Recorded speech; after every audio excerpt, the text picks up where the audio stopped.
Welcome to Parent Squad. I'm Felicia Lawrence, and summer is nearly here, and while school is out, many sports are still in full swing. So how do you navigate being a sports parent? Or if your child is just getting into the athletic world, what does that even look like? So here to help break it all down is Trisha Lawless, author of Wild Precious Life, Building Fire Without Burnout. And we know you have a lot of experience with this. Set it up for where the kids are and what they're doing. Yeah, absolutely. I've been a sports parent for almost 20 years now. Qualified. Qualified. Right now we've got a college baseball player, a high school volleyball player, and over the years we've covered almost every sport. I mean, track, football, soccer, gymnastics, even a little karate. So we've kind of been there through all the most casual level to the most elite level. Okay, so let's start at the beginning. Yeah. What age did your kids start sports? Do you remember? I want to say around 3 or 4 is when they started showing interest, and my son Calvin was on a Bam Bam Ball league where it wasn't even quite baseball, but he just loved it and really took to it. Yeah. Well, you know, at that age, it's about the kids just running around in a circle and seeing the other kids and really kind of testing things out. How do you decide which sport they should go into? So he's 2 and we just started soccer. Yeah. Soccer. You're a little soccer star. I love that. I really think the kids need to kind of guide you on this. I mean, I just tried to expose them to things like, what do you think about this? And you show them even on TV or just playing with the ball at home and ask if they're interested. I wouldn't want to shove a kid into a sport if they really weren't interested, but kind of follow their lead. And if they say, yeah, I want to try that. Kids are different. So some are going to be like, I'll jump right in and give that a try. And that's how my ball player was. But our girls were a little more like, I want to make sure I know. I don't want to embarrass myself. So we had to practice a little bit at home. Like, okay, what does this look like? How do you dribble a soccer ball? Do you think you want to try that? And build their confidence a little before letting them give it a try. But you just have to kind of follow their lead. If they're interested, they're going to show you, and it won't be a struggle to get them to go. They'll be having fun. I think it's about keeping it positive and not forcing something on a kid where they're not interested. Yeah, what should you keep in mind though before committing to a lifestyle? Because it seems like at the younger ages, it's just so important to try so many different things as much as you can. And I guess you should always be trying new things, but before you like really commit and try to put more time and energy into a sport. Yeah, time, energy, and money, right? When you get into the travel and club.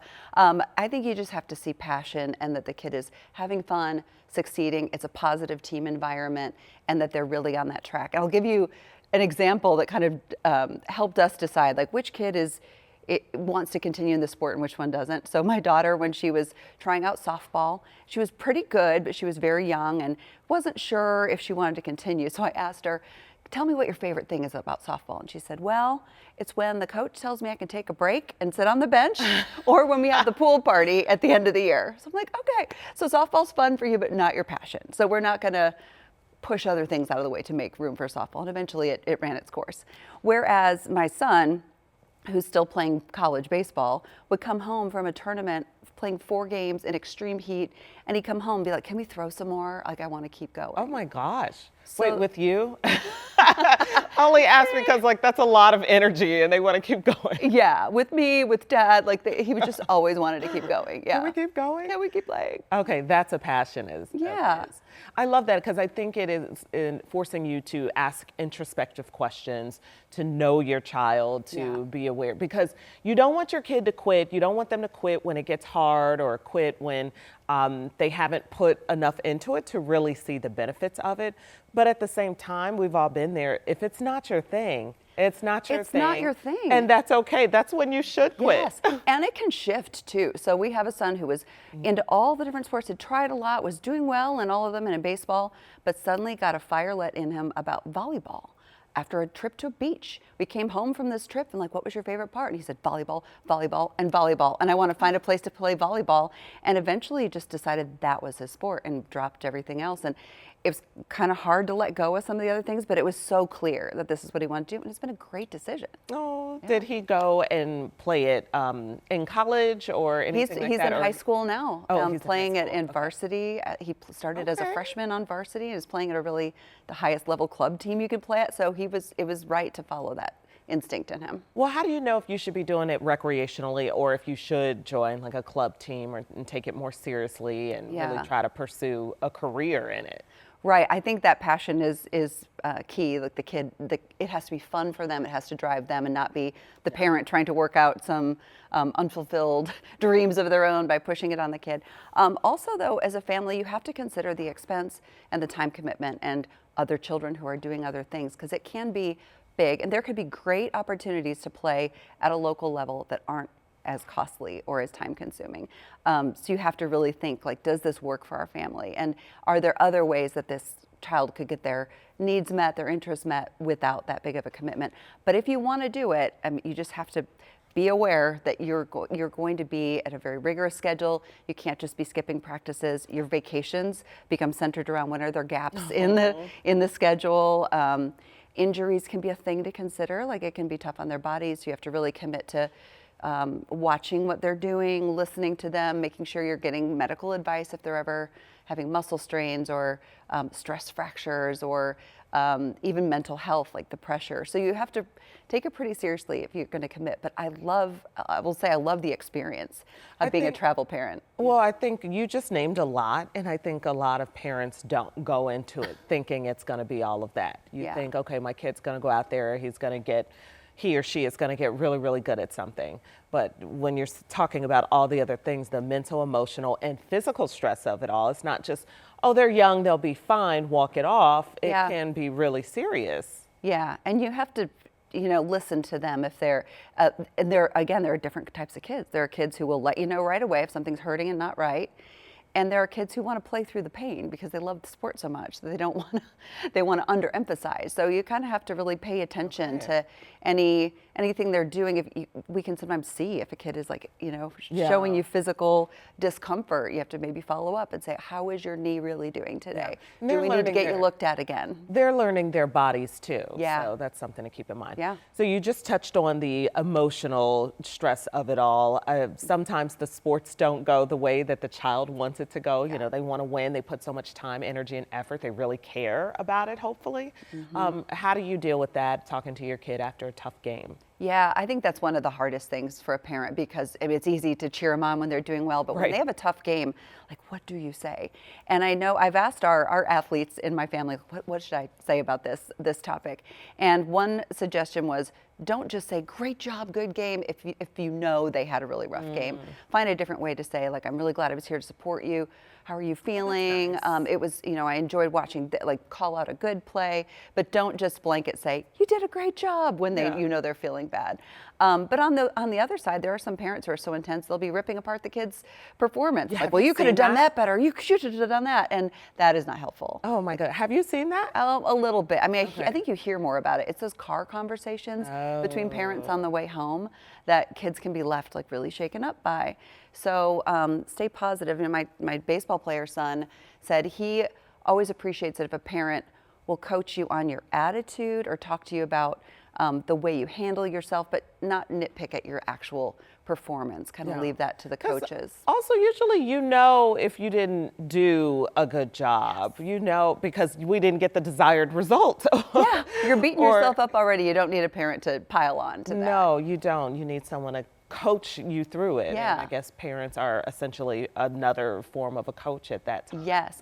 And a parent can definitely step in. If you see your kid throwing a tantrum, behaving badly because they didn't do well, throwing a bat, or, pouting, bad body language, that's definitely an opportunity for a parent to say, hey, you can do better than that. And here's what I saw. And what do you think about next time? How can you handle yourself differently and be more of a leader and take ownership of your attitude out there? Because it's not just the result, it's how you carry yourself when it doesn't go well. Yeah, yes. I love that you said that. And I think that can be a tough lesson for any young teen to learn, or a young adult to learn. So you want to support your child, that's your child, but also the coaches, they have a job to do as well. And we have seen some of the news stories of parents you're forced to, they have swapped parents in to be coaches at times if the parents get too unruly or something like that. Because we know parents you just mentioned it, we know parents can be overbearing at times. Yeah, they can. And I think there are some great guidelines when talking to your kids' coaches that I didn't know when I was a first-time new sports parent, and I've definitely learned over the years. And good coaches will kind of set the expectations with parents too. But A good rule of thumb is don't approach a coach about any concern you have as a parent right before or right after a game. Okay. There should be like a 24-hour before and after a cooling off period, and keep it collaborative. Don't come at the coach with criticism.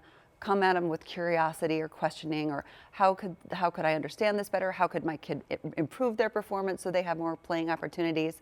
Because coaches can feel real attacked by parents who are like, why isn't my kid playing enough? Or how come this kid got more opportunities than this kid? And when your child is, I would say, about middle school and beyond, they should be leading the conversation with the coach, not the parent. Coaches often don't want to hear a mom of a teenager or a dad of a teenager coming to them with a concern. The kid should try to handle it first, professionally, cordially, collaboratively. What can I do better, coach? Why did you make that decision? Help me understand. And if you're hitting a real wall with that conversation, then a parent can step in. Yeah. And obviously, if it was something very serious, that would be a different situation. But we're talking about playing time or game decisions. Those are things that usually an older kid should be having the conversation directly with a coach. Certainly, certainly. Well, I love the word that you're using there, collaboratively. Yes. That is important when we are dealing with our children and any other adult, because these people are on your team. They're on your team for the best development of your child. And so that's how you want to look at it, and not like the enemy. And what you're saying about the 24-hour period, because emotions are high. Yeah. Emotions can be really high in those periods before or after. So, Yeah. Yep. yeah. Okay, what about the other parents? That is a thing for parents to end up navigating socially in a group. You also need a lot of their support at times, because they can help with carpool and pick up and drop off. They kind of become your own community. Yeah, absolutely. And it can be such a great experience. I mean, some people, end up forming lifelong bonds with fellow sports parents because you are helping each other. You're cheering on each other's kids. You're sharing rides. You might be sharing meal planning and all these experiences. And when you travel, you're sharing hotel pool parties and pizza parties and lots of experiences on the road. So I think it really helps to just show interest in other people's kids besides your own. Make sure you're cheering for all the kids, even if sometimes you can have teammates who kind of compete against each other a little bit for opportunities, but you're all cheering for each other. You're all, on the same page with that. And if you find parents where there's friction or there's drama, and that can happen, create a little distance, try to diffuse, try to keep things positive. I think every sports parent has seen situations like that, either parents who get too riled up and upset or animated during games and can kind of cause friction, or who maybe behind the scenes are gossiping or unhappy with the coach. And I just try to keep things positive. We're here to have fun. We're here to support our kids. Align yourselves with the people who are positive and try to bring up the culture of the team parents. Yes, yes. Be the change. Be what you There want you to go. see. Be what you want to see, the kind of other parent you want to be around. I love that. We know this could be a very time-consuming, a big commitment in every way, and you got to juggle it all. Was there ever a time where you felt like you needed to pull back, or we needed to reprioritize with your kids, or change something up? Well, I mean, my biggest example was when I was a young parent and my son was getting into baseball. I was working evening news. So I have the shared background with you as being a news anchor in the past, but the evening shift was getting increasingly impossible for me to feel good about while kids were growing up and being in sports. So I made a career switch. And when you say evening, are you talking about the 10, 11 o'clock late night news? Yeah. Or okay, I didn't know if Yeah. you were talking about early, we call those early shows 4, 5, and 6, but those I are did at the all end of them, the day, so too. it was 5, Yeah. 6, 7, 11 p.m. The whole night. The whole night. The whole night. And so it just wasn't compatible with the life I wanted to be there for the kids. Well, because your kids are in school and then you don't see them at night. Yeah. You're trying to hopefully squeeze in a dinner break if that's ever even possible. Right. And then also when you have multiple kids, things can get busy too, because you don't want to give more to one child than you do the other, but that Yeah. can sometimes happen. It's impossible for it to be perfect, and you just have to remember that. There are going to be times, there were so many times when I was dragging other kids along to one kid's sport, and it didn't quite feel fair, but this was our life, so you try to make it the best you can. We'd pack sandwiches, pack baskets of activities for the other kids, try to make it fun, give them opportunities to play with the other siblings. sometimes we've had 2 kids events going on in the same weekend in different places. So my husband's in one place and I'm in the other, and we're texting back and forth. You can watch video feeds now, or things like Game Changer can often give people real-time updates on games, even if you can't be there in person. So, and my son plays in Louisiana now in college, so I can't be there all the time, but I will watch on that video feed every night when I can, and I'll text him and make sure he knows I'm watching. I think they just like your presence. And if you can't be there physically, let them know that you are checking in, you're following, you care, and you're proud of them. Yeah, I love that. And then we're going back to pushing for that balance. So we know you got to push them in the sport. If you want to see some greatness out of it, you really have to push yourself. But at the same time, you want them to know a life outside of this sport as well, because anything could happen. They're so young, an injury or disinterest, literally anything could happen. Yeah, it can. And I can see, kids' identity can get really wrapped up in their sport, just like a person's identity can get wrapped up in their career or achievements. And I'm trying it with our kids who are the very serious athletes and really have adopted that as part of their identity, trying my best to let them know that we care about you as a person, not you as the athlete. If your baseball or volleyball or soccer or whatever went away tomorrow, you're who we love, not your sport. You are not just your achievements. And then trying to make sure that the other kids who haven't emphasized sports as much, they get some attention and affirmation too. That it can be really easy to just cheer on a kid when they're playing a sport, but what about the kid whose main activity is a volunteer organization, or they're just a superstar academic kid? So you have to find ways to connect with them and showcase them and cheer them on when it's not quite as visible and easy. Their identities all matter, and sports is just one piece of one way that can look for a kid. Certainly. All right. I always love when you come, Trisha. I always learn a lot, and I'm putting a pin in several of these conversations that we've had because we're not quite there yet, but we will be there. You're on your way, though. We're on our way. Okay, so we have a link to her book at WTHR.com/ParentSquad. Still ahead, we're talking how to set your new grad up for financial success. Another important topic. We'll be right back.